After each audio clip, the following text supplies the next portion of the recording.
40 برس کی عمر کے بعد حضور نے کوئی کاروبار دنیاوی نہیں کیا، یہ معلوم ہے آپ کو؟ بہت بڑے تاجر تھے، ایکسپورٹ امپورٹ کا بزنس، شام قافلہ لے کر جا رہے ہیں، وہاں سے قافلہ لے کر آ رہے ہیں، یمن قافلہ لے کر جا رہے ہیں، یمن سے واپس آ رہے ہیں، الخبر کے علاقے کے اندر لگتا تھا بہت بڑا تجارتی میلہ، وہاں جا رہے ہیں، واپس آ رہے ہیں۔ لیکن جب حکم آ گیا یا ایھا المدثر قم فانذر وربک فکبر، اے لحاف میں لپٹ کر لیٹنے والے صلی اللہ علیہ وسلم، اب کھڑے ہو جاؤ، کمر کس لو، لوگوں کو خبردار کرو کہ مرنے کے بعد دوبارہ تمہیں زندہ کیا جائے گا، پھر تم سے حساب لیا جائے گا۔ فیما کنتم، کن حالات میں زندگی گزار رہے تھے جناب آپ؟ کیا اسلام کا غلبہ تھا؟ نہیں ہے، اللہ اسلام غالب تو نہیں، تم کوشش کر رہے تھے غالب کرنے کی، سوائے شرمندگی کے اور کیا ہاتھ آئے گا؟ اللہ تعالیٰ کی حجت قائم ہو جائے گی۔ میرے نبی کی ہڈیاں ٹوٹیں، میرے نبی کے دانت شہید ہوئے، میرے نبی کا جسم لہو لہان ہوا، میرے نبی کے چہرے کے اوپر تلوار کا وار پڑا جس سے 2 دندان آپ کے شہید ہوئے، اور خود جو پیدا ہوا تھا اس کی 2 کڑیاں گھس گئی رخسار مبارک کی اس ہڈی کے اندر۔ ان کو ایک صحابی نے دانتوں سے پکڑ کر کھینچ کر نکالنا چاہا، ان کے دانت نکل گئے، وہ ہڈی وہ نہیں نکلی، وہ کڑیاں لوہے کی۔ پھر جیسے بھی کر کے نکالا گیا تو خون کا فوارہ چھوٹا ہے، اتنا خون گیا کہ آپ بے ہوش ہو کر گر گئے، اور خبر مشہور ہو گئی کہ حضور کا انتقال ہو گیا۔ یہ ساری تکلیفیں کس لیے اٹھائی تھی حضور نے؟ کیا حضور کو اچھا نہیں لگتا تھا کہ اچھا بھلا گھر ہو، کھلی فضا ہو، اچھا خوبصورت ماحول ہو، بچے ہوں اور ہر طرح کی آسائشیں ہوں؟ کس کو پسند ہے؟ یہ صحابہ کرام کیا کر رہے تھے؟ فاقے کر رہے ہیں، فاقے پر فاقہ کر رہے ہیں۔ غزوہ خندق میں حکم ہو گیا مشورے کے بعد کہ خندق ہو دی جائے، دفاع کی ایک ہی شکل۔ اب سردی کا موسم ہے شدید، کئی وقت کا فاقہ ہے، پیٹوں پر اپنے پتھر باندھ رکھے ہیں اپنی چادروں کے ساتھ کس کر کہ پیٹ دورا نہ ہو جائے، کمر دوری نہ ہو جائے۔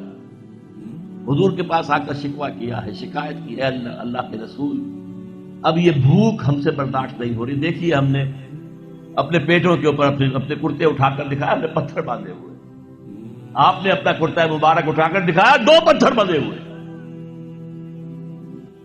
اور اس وقت پھر جب خندق کھد رہی تھی تو صحابہ کرام آواز میں آواز ملا کر کہہ رہے تھے، نحن الذین بایعوا محمدا علی الجہاد ما بقینا ابدا، ہم وہ لوگ ہیں جنہوں نے محمد سے بیعت کی ہے جہاد کی صلی اللہ علیہ وسلم، فدا ہو آباؤنا و امہاتنا، اب یہ جہاد جاری رہے گا جب تک کہ ہمارے جان میں جان ہے، جب تک جسم میں زندگی ہے، یہ جہاد جاری رہے گا۔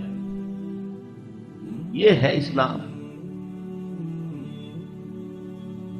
یہ شہادت گاہ الفت میں قدم رکھنا ہے۔ لوگ آسان سمجھتے ہیں مسلمان ہونا، مسلمان تھے صحابہ کرام رضوان اللہ تعالی علیہ مجمعین، جیسے انہوں نے آپ کو وہ جو ایک شعر ہے اکبر الہ آبادی کا، تو خاک میں مل اور آگ میں جل، جب خشت بنے تب کام چلے، تو باقاعدہ انگاروں پر لوٹے ہیں۔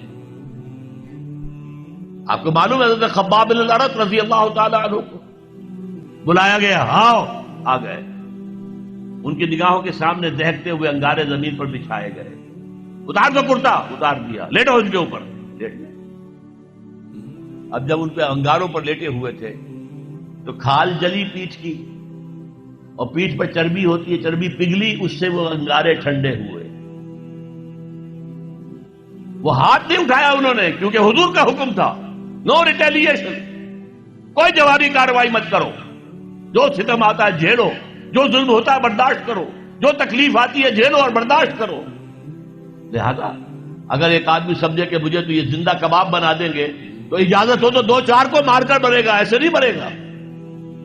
بلی بھی آپ پر جھپٹ پڑے گی، کیا اس کی جان ہے، 1 کلو کی ہوگی، 1.5 کی ہوگی، لیکن اگر آپ کارنر کر دیں اسے نظر آئے کہ اب میرے پاس کوئی راستہ نہیں ہے، کوئی اسکیپ نہیں ہے، وہ آپ پر حملہ آور ہوگی اور آنکھ پر آئے گی، سیدھی آنکھ نکالنے کی کوشش کرے گی پنجے سے۔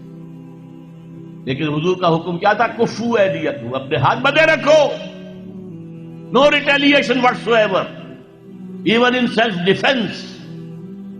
یہ ساری جد و جہد، یہ ساری محنت، محمد الرسول اللہ والذین معہ اشداء علی الکفار رحماء بینہم تراہم رکعا سجدا یبتغون فضلا من اللہ ورضوانا. اب ان کو پھر اللہ تعالیٰ نے جو اجر و ثواب دیا ہے اس کا ہمیں اندازہ ہو ہی نہیں سکتا.